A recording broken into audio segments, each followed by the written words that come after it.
अस्सलाम वालेकुम YouTube viewers, कैसे हैं आप लोग। उम्मीद है कि आप लोग खैरियत से होंगे। Welcome back to my channel.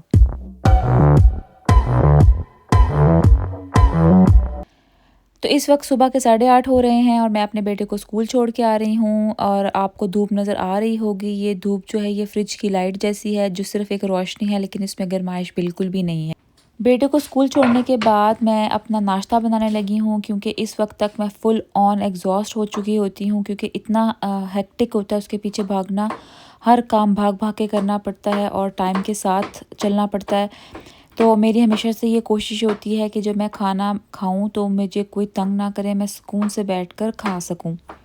आज मैं अपने लिए बना रही हूँ ऑमलेट, जिसमें सिर्फ स्प्रिंग अनियंस और ग्रीन चिलीज जाएंगी। मैं टमाटर नहीं डालती क्योंकि मुझे बिल्कुल अच्छे नहीं लगते। और आज मैंने सोचा था कि बेटे को स्कूल छोड़ने के बाद मैं जाऊँगी बाज़ार एक इसलिए कि जैसे कि मौसम तब्दील हो रहा है, गर्मियाँ आ रही हैं, यहाँ पे दिन बहुत लंबे होते चले जाते हैं और सूरज जब निकलता है तो इतना ज़्यादा निकलता है कि आप की आंखों में और चुभ रहा होता है ना, क्योंकि हम लोगों का यहाँ ज़्यादातर लंबा अरसा रहता है, झड़ बादल रहते हैं, जिसकी वजह से हमारी आंखों को भी आहिस्ता आहिस्ता आदत पड़ जाती है अंधेरे में रहने की। लेकिन जब यहाँ धूप निकलती है तो यहाँ पर फिर आंखों को अच्छा नहीं लगता। तो मेरी कोशिश होगी कि अगर मुझे अच्छी क्लासेस मिल जाएं वो भी मैं ख़रीद लूँ। और मेनली मैंने जाना है सन ब्लॉक ख़रीदने के लिए। और सन ब्लॉक ख़रीदने से के लिए जो जो चीज़ें रिक्वायर्ड होती हैं वो हम डिस्कस करेंगे। आपके साथ भी मैं शेयर करूँगी कि मैं सन ब्लॉक ख़रीदते वक्त क्या चीज़ें अपने जहन में रखती हूँ।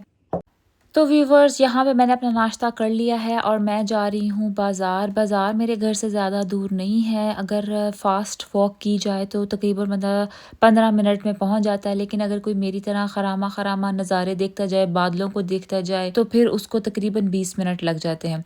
और आज आप यकीन करें, मैं अमूमन ऐसा होता है कि मैं अपने बेटे को अपने साथ लेके जाती हूँ, तो मुझे उसके साथ जाने की आदत पड़ी हुई है। पुश चेयर को पुश करते जाते हैं, हम दोनों आपस में बातें करते जाते हैं। वो मुझसे सारे रास्ते सवाल करता जाता है और मैं उसको सारे रास्ते जवाब देती जाती हूँ। तो आज मुझे बड़ा थोड़ा सा अजीब सा लग रहा था कि जैसे मैं बिल्कुल अकेली जा रही थी। अकेले जाने से ही मेरे जहन में बहुत से ख्यालात आ रहे थे कि इंसान जो है, जैसे अभी तो मेरा बेटा छोटा है, लेकिन वो तमाम लोग जो अपने बच्चों को पालते पोसते पूरी पूरी जिंदगियां गुजार देते हैं, तो एकदम जब उनके बच्चों की शादियां वगैरह हो जाती हैं, वो बिल्कुल अकेले पड़ जाते होंगे, तो उनकी जिंदगियां किस किस्म की उनको फील होता होगा। क्योंकि हमारा ऐसा कल्चर है पाकिस्तानी, जिसमें माएँ जो है वो अपने आप की तरफ बिल्कुल तवज्जो नहीं देती। सारी जिंदगी जो है वो अपने बेटों को बच्चों को पालने में ही लगा देती हैं और उनकी अपनी ज़िंदगी जैसे ख़त्म ही हो जाती है। यहाँ कर जो लोग हैं, अंग्रेज़ लोग कह लो, कि वो ऐसा है कि वो आते हैं, वो जिम का उनका टाइमिंग होता है, उन्होंने वीकेंड में हाइक्स पे जाना होता है या उन्होंने अपने फ्रेंड्स के साथ प्लान बनाया होता है।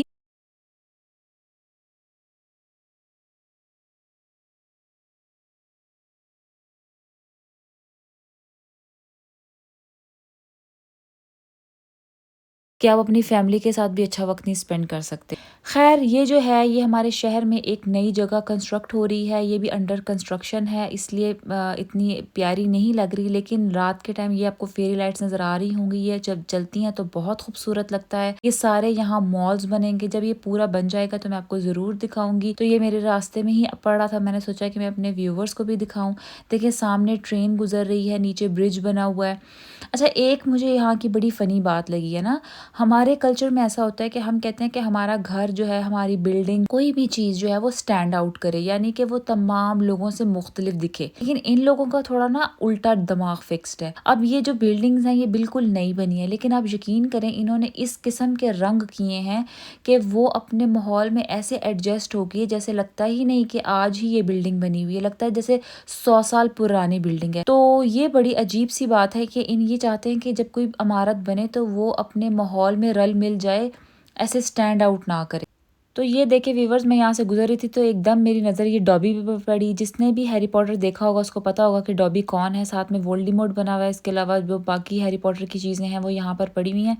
तो बड़ी मज़े की एंटीक शॉप है। गुजरते गुजरते सबसे पहले आई प्राइम मार्क। मैंने कहा कि हालांकि मैंने यहाँ से कुछ नहीं खरीदना था, लेकिन मैंने सोचा चलो एक चक्कर ही लगा लेते हैं। लेकिन जब आप शॉपिंग करते करते ये सोचें कि चलो एक चक्कर यहाँ से लगा लेते, समझ लें कि आपको अच्छा खासा चूना लगने वाला है। यहाँ आई तो आप यकीन करें, हमेशा मैं अपने लिए कुछ खरीदने जाती हूँ और मैं अपनी चीज़ लेने से पहले मैं अपने बेटे की सेक्शन में घुस जाती हूँ कि मुझे वहाँ से कुछ अच्छा मिल जाए। फिर मैं मेन सेक्शन में चली जाती हूँ, एंड पे जाके मैं अपने लिए कुछ देखती हूँ। तो देखें कितनी प्यारी प्यारी शर्ट्स आई हुई हैं, समर कलेक्शन आया हुआ है, तमाम तमाम जो है वो बीची बीची से ड्रेसेस हैं, शर्ट्स हैं, शूज़ हैं। और मैं अब इतने सारा जो था ना वो देख के मैं परेशान होगी कि क्या लूँ क्या ना लूँ। ये मैंने कुछ चीज़ें उठाई थी।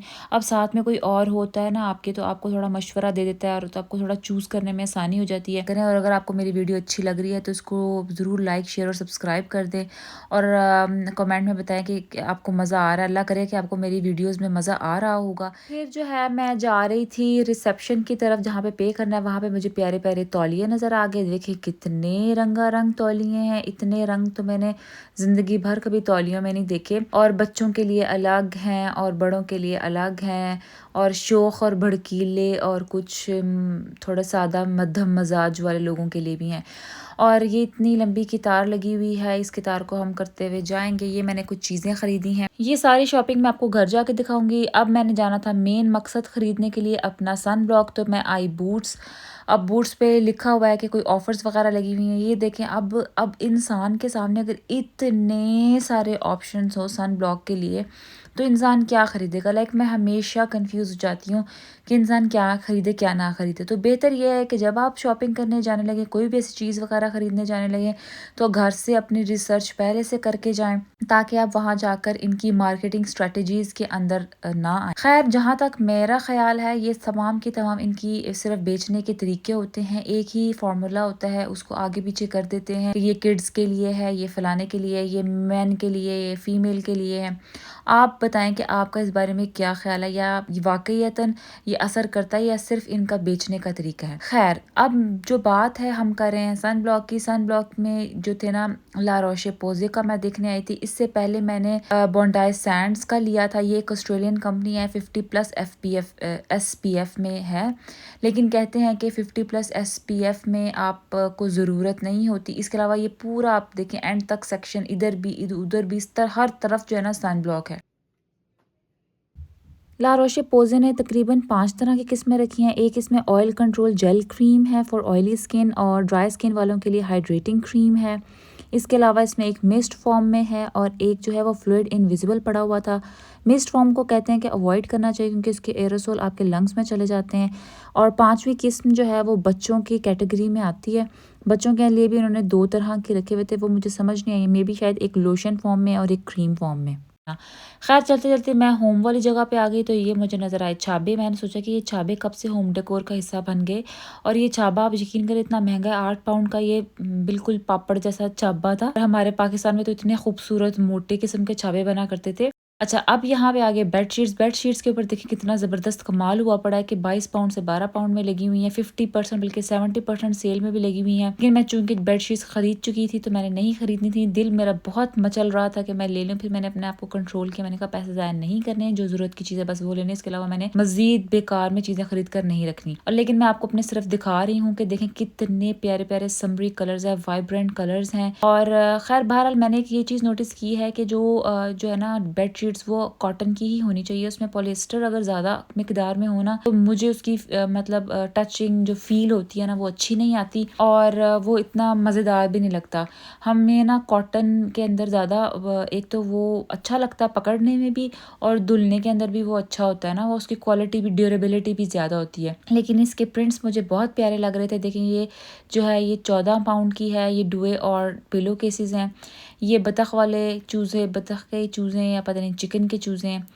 तो जी व्यूवर्स, ये वो सारी शॉपिंग है जो मैं करके आई हूँ, और ये वो सन ब्लॉक है जो मैंने ख़रीदी है। इस सन ब्लॉक का और बाकी जो मैंने ऑलरेडी ख़रीदी हुई है सन ब्लॉक, वो मैं आपको वीडियो के एंड में सारा डिटेल में शेयर करूँगी कि क्या चीज़ ख़रीदनी चाहिए और क्या नहीं ख़रीदनी चाहिए, किन चीज़ों को जहन में रखना चाहिए और किन को आप इग्नोर कर सकते हैं। और जैसा कि मैंने आपको बताया था कि लेने मैं सिर्फ सन ब्लॉक गई थी, और देख के और वहाँ पे चीज़ें मज़े की मैं सारी चीज़ें घर लेके आई हूँ। तो मैंने पहले पिछली वीडियो में भी कहा था कि जो औरतें होती हैं ना, वो ज़्यादा फजूल खर्ची करती हैं, ज़्यादा चीज़ें ख़रीदने चली जाती हैं। तो जब आपने अपने पैसे बचाने हों, तो आप अब लिस्ट बना के अपने हस्बैंड्स को या भाइयों को भेज दिया करें, अब्बू को, जो भी अब हैं उनको, मर्दों को भेजा करें।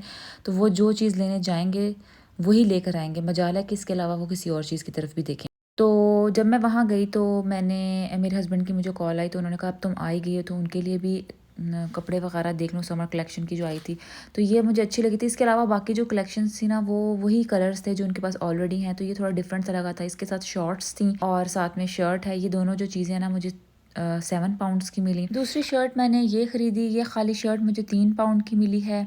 और मैंने ये नोटिस किया है कि मर्दों के वही कलर्स होते हैं, हर साल वही रंग के बेचते हैं। ज़ाहिर बात है कि वो ख़वातीन में जो है ना कलर्स ज़्यादा होते हैं डिफरेंट तरह के, मर्दों के वही बेसिक कलर्स होते हैं तो वही हर साल आते हैं और मर्द लेना भी वही पसंद करते हैं। तीसरी शर्ट मैंने ये ली थी और ये तकरीबन दोनों कलर इनके पास ऑलरेडी हैं, लेकिन मैंने कहा कि चलो अब क्या करें, लेने आए हैं तो चलो लेके ही चले जाते हैं। ये दोनों शर्ट्स जो थी वो मुझे 3-3 पाउंड की मिली हैं और बाकी जो है वो शॉर्ट्स और शर्ट वो मैंने आपको बताया वो मुझे 7 पाउंड का मिला। ये जो है अब बेटे की शॉपिंग स्टार्ट हो गई है। ये देखें कितना प्यारा समरी कलर है। मुझे बच्चों के ना फंकी फंकी से कपड़े बहुत पसंद आते हैं। इस पे शार्क्स बनी हुई हैं, इस पे शार्क्स के फैक्ट्स के बारे में बताया हुआ है। और ये जो शर्ट थी ये मुझे 1.80 की मिली थी। काफ़ी अच्छी मतलब प्राइस में मुझे मिल गई थी। अमूमन अगर आप यही शर्ट नेक्स्ट या H&M या किसी और ब्रांड पर जाकर लेंगे तो कम से कम आपको 7-8 पाउंड की खाली शर्ट देंगे। उसके अलावा जो है ये एक ऑरेंज कलर की मैंने शर्ट ली है, स्पॉन्ज बॉब वाली। जो थीम शर्ट्स होती हैं जैसे Mickey mouse, sponge Bob, Spiderman, ये थोड़ी सी एक्सपेंसिव साइड पे होती हैं। ये तकरीबन मुझे 3.5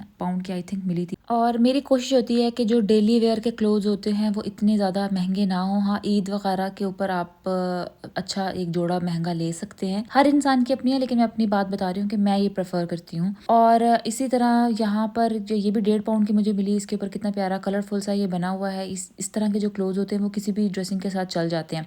इसके अलावा ये मैंने शर्ट ली थी, ये कॉटन मटेरियल है इसका भी, और ये मुझे 5 पाउंड की शर्ट मिली थी। ये पूरा सेट मिल रहा था जो कि एक्सपेंसिव साइड पे ज़्यादा जा रहा था, तो लेकिन मैंने सोचा कि इस तरह शर्ट ले लेते हैं क्योंकि मेरे पास शॉर्ट्स वगैरह पड़ी हुई हैं।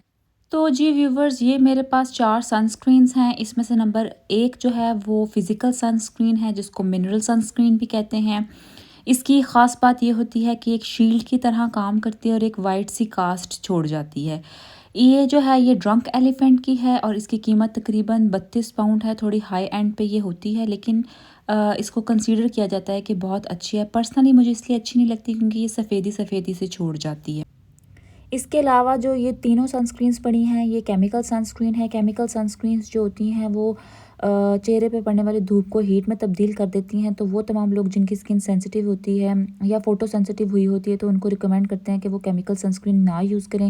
वैसे भी मैक्सिमम प्रोटेक्शन जो होती है वो फिजिकल सनस्क्रीन देती है। और बॉन्डाई सैंड मुझे इसलिए पसंद नहीं थी क्योंकि ये बहुत ज़्यादा ऑयली है। और इसके अलावा जो है निविया की ये भी जो है वो केमिकल सनस्क्रीन है। अब ये इतनी ऑयली नहीं होती जितनी बॉन्डाई सैंड्स की है और इन दोनों की कीमत भी तकरीबन मोर और लेस 8 पाउंड की है। तो कीमत के लिहाज से ये बहुत अच्छी हैं, बहुत इकनॉमिकल हैं। उन लोगों के लिए जिनको सूट कर जाएँ उनके लिए तो मज़े ही मज़े हैं।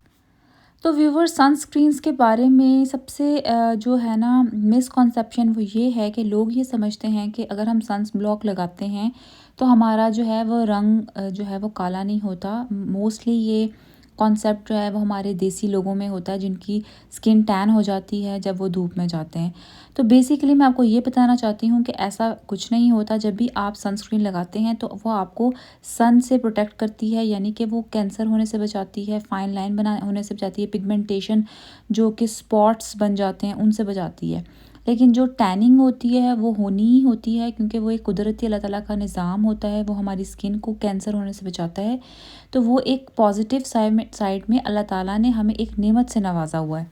ये सबसे पहले मैंने ड्रंक एलिफेंट का थोड़ा सा ड्रॉप लिया है और आपके सामने दिखाऊंगी कि ये किस तरह से फील होता है। मैंने फैलाया है तो अभी तक जो है ना ये ऐसे ही है। इसको मैं मलती जाऊंगी फैलाती जाऊंगी तो शायद ये ठीक हो जाए, लेकिन इसमें इस तरह की ही एक वाइट कास्ट सी आपको मिलती है। ये देखें, ये मैंने फुली तौर पे इसको जज्ब कर लिया है। तो आपको एक पता चल रहा होगा जहाँ जहाँ मैंने लगाई है और जहाँ मैंने नहीं लगाई वहाँ पे फ़र्क साफ पता चल रहा है। तो इस तरह का है इसका सीन। अब दूसरा जो है वो बॉन्डाई सैंड ट्राई कर रही हूँ। ये बिल्कुल लोशन की तरह है, बहुत ज़्यादा थिक क्रीम है। इसको जब आप मलते जाते हैं तो ये जज्ब होती जाती है, लेकिन थोड़ी देर के बाद, कुछ घंटे गुजरने के बाद इसके ऊपर बहुत ज़्यादा ऑयल आता है। अब जो है मैं ला रोशे पोज़े की यूज़ कर रही हूँ। इनिशियली इसका टेक्सचर जो है वो लोशन की फॉर्म में ही फ़ील होता है, लेकिन जब आप इसको मलते जाते हैं तो ये बिल्कुल जज्ब हो जाती है, कोई ऑयल वगैरह नहीं आता। और ये वैसे तो तकरीबन 21.5 पाउंड की थी, लेकिन आजकल सेल में मुझे 17.5 पाउंड की मिली। तो कोई इतना ख़ास फ़र्क नहीं है, ये भी थोड़ी एक्सपेंसिव साइड पर ही आती है, लेकिन ये है कि जिनकी ऑयली स्किन है उनके लिए बेस्ट है। मुझे सो फार बहुत अच्छी लगी है और मैं सबको रिकमेंड करूँगी कि जिनकी ऑयली स्किन है वो इसको एक दफ़ा ज़रूर ट्राई करें। और फिर मुझे बताएं कि आप लोगों को कैसी लगी। ड्राई स्किन है उनके लिए बेस्ट ये है कि ये तो सस्ती भी है एक तो, और अच्छी क्वालिटी की भी है। लेकिन अगर ऑयली स्किन है फिर आपको कोई और ऑप्शन ऑप्ट करनी पड़ेगी। लेकिन ये वाली बहुत ज़बरदस्त मुझे लगी है, मैंने इस्तेमाल करके देखी है, बेस्ट है। होप करती हूँ कि आपको अच्छी लगी होगी मेरी वीडियो। अगर अच्छी लगी है तो थम्स अप कर दें, लाइक करें, सब्सक्राइब करें, और नेक्स्ट वीडियो में फिर मुलाकात होती है। तब तक के लिए अल्लाह हाफिज़।